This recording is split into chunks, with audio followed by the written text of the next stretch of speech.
ಸ್ವಲ್ಪ ಟೈಮ್ದಾಗ ನಾವು ಹೇಳ್ಬೇಕೀಗ ಚರ್ಚೆ ನಾವು ಹೋರಾಟ ಯಾವ ಥರ ಮಾಡಬೇಕು, ಹೇಗೆ ಮಾಡಬೇಕು, ಯಾವ ದಿನಾಂಕ ಮಾಡಬೇಕು ಅಂತ ಹೇಳಿ ಇದನ್ನು ಮಾಡಬೇಕು.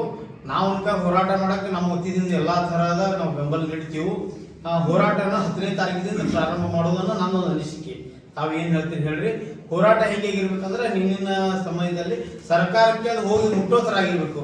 ಬರೀ ನಾವು ರಸ್ತೆ ಮೇಲೆ ಕೂತು ಹೋರಾಟ ಮಾಡಿ ಜೈ ಧಿಕ್ಕಾರ ಅಂದ್ರೆ ನಡೆಯಲ್ಲ. ಯಾಕಂದ್ರೆ ಸರ್ಕಾರಕ್ಕೆ ಅದು ಹೋರಾಟ ಮುಟ್ಟಬೇಕಂದ್ರೆ ತಮ್ಮದಂತ ಯಾವುದೇ ಸಲಹೆ ಸಹಕಾರಗಳು ಕೊಡಬೇಕು.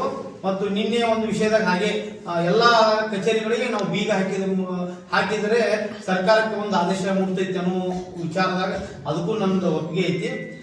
ತಾವುಗಳು ಎಲ್ಲರೂ ಇನ್ನೂ ಹೆಚ್ಚಿನ ಜನರಲ್ಲಿ ನಮ್ಮ ತಾಲೂಕಾದಾಗ ಪುರಸಭೆ ಸದಸ್ಯರು, ಗ್ರಾಮ ಪಂಚಾಯತ್ ಸದಸ್ಯರು ಎಲ್ಲರಿಗೂ ನಾವು ಇನ್ನೂ ಅವರಿಗೆ ಕಾಂಟ್ಯಾಕ್ಟ್ ಮಾಡಿ ಅವರು ಹೆಚ್ಚಿನ ಪ್ರಮಾಣದಲ್ಲಿ ಬರಬೇಕು. ರೈತರು ತಾವು ಹೆಚ್ಚಿನ ಪ್ರಮಾಣದಾಗ ಮುಖ್ಯವಾಗಿ ಈಗ ಮಣ್ಣಿನ ರೈತರ ಹೋರಾಟದಾಗ ಹೆಂಗೈತಲ್ಲ ಅದೇ ತರ ರೈತರ ಹೋರಾಟ ಆಗಬೇಕು.